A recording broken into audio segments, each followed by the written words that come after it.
What does transition mean for the families we work with? And I also want to start with what it meant in terms of values, in terms of what's important, traditions in my own family, what my own experience was, because I think it's relevant to what our families go through, and I think it's always good for their personal stories. In my family, education is a very strong value. It's education, college degree, in many cases advanced graduate school. From generations, education is very huge. I have one daughter. She was always the expectation was she would go to college. That's what everybody in my family, all the cousins, everybody did.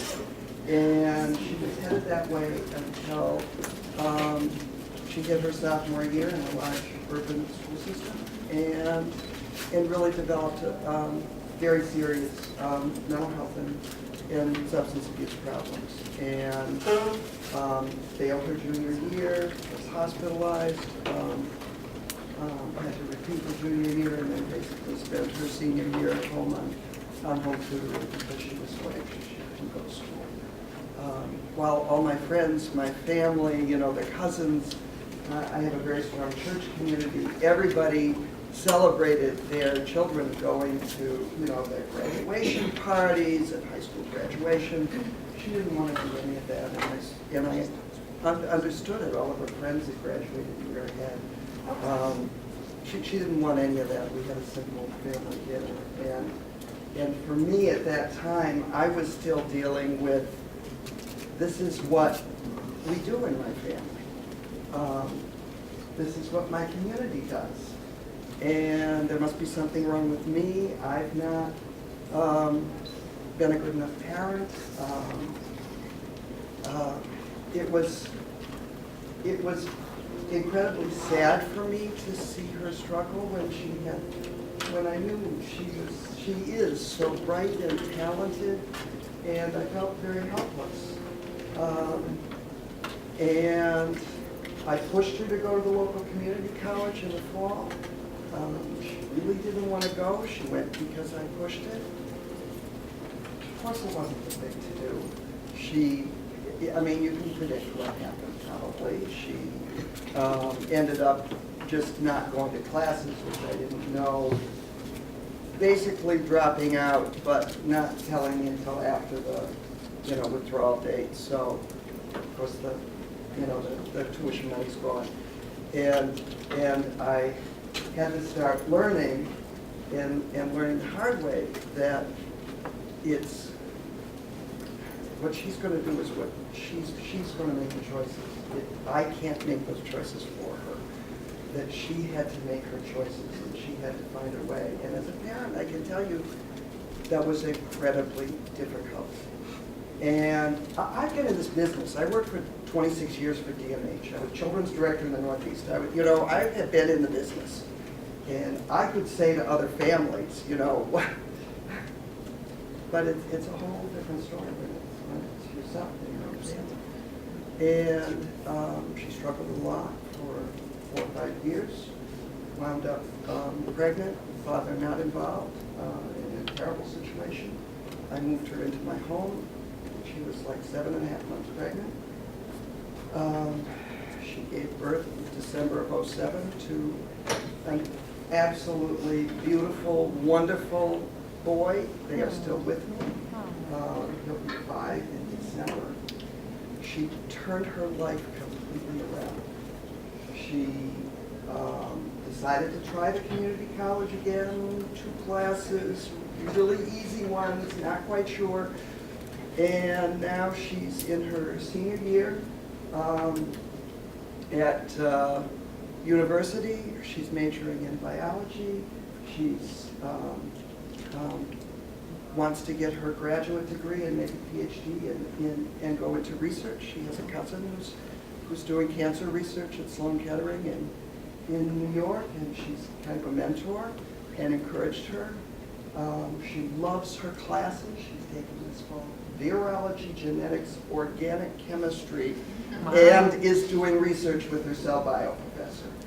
And I tell you, 5 years ago when this boy was born, if anybody had told me that this is where she'd be, I wouldn't have believed it. So, as I said, I learned the hard way that young people have to make their choices. They have to decide what they're going to do and in their time frame. And as parents, we can't decide that. And I also went through a lot of sadness and grief because I didn't think she was living up to my expectations, which isn't fair. You know, it's simply not fair. But I think as a parent, you know, you who are parents probably know that. So here she is, wanting to be a researcher. Education is important, but it was important at her time.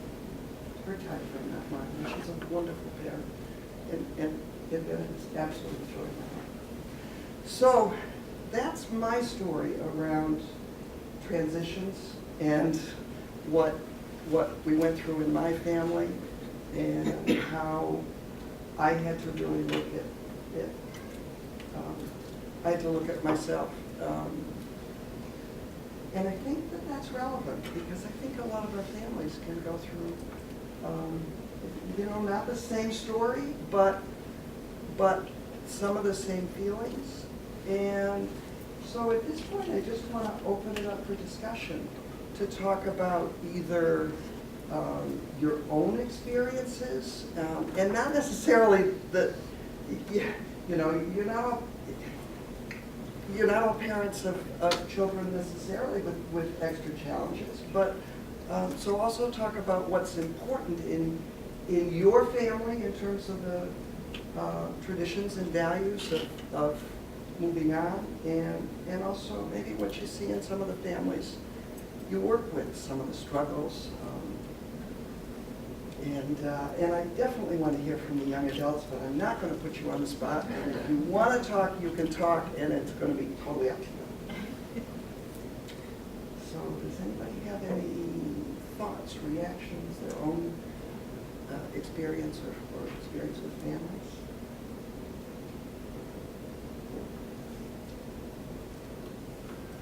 Ed?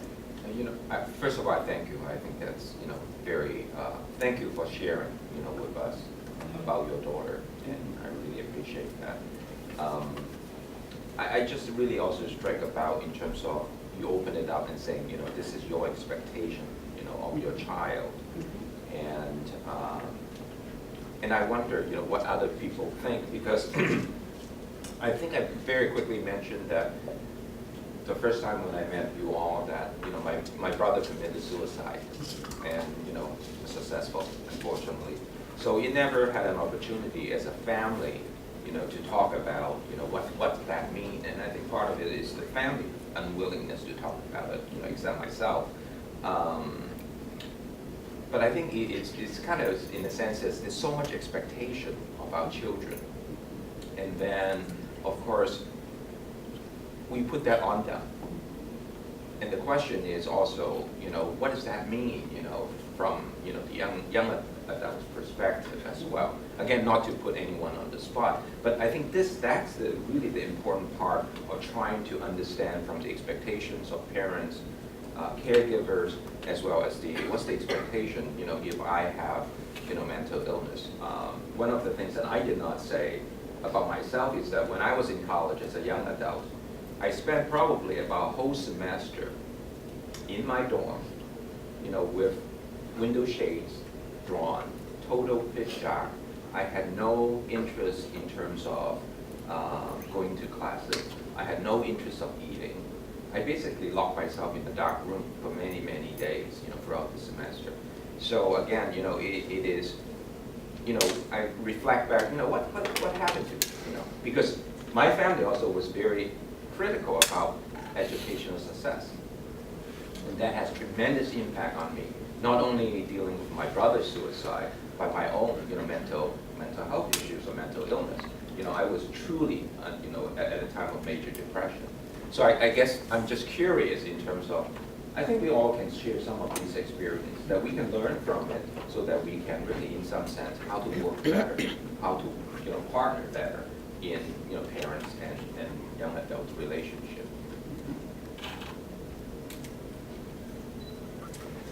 I think I'm at the stage where I'm learning to let my son navigate through things I think he should have. Even when people say, "Oh, how are the kids?" and I have to just report out, I'm always like, "What do you say about the oldest?" Like, so Sakai's a senior, and the youngest is graduating from 8th grade. It's like cricket, about him. So I just say he's out of school and trying to figure out what he wants to do, because I don't know what else to say. And I know that people have an assumption about how your kids should do and how they kind of should travel through the year. So if he's 19, that means he should be here, here, and here, and doing this, this, and this. And, and some people just ask, like, so is he in school? Like, they want specifics. So I think that's hard for me. I think it's hard for me to I think I'm like, how much do you help?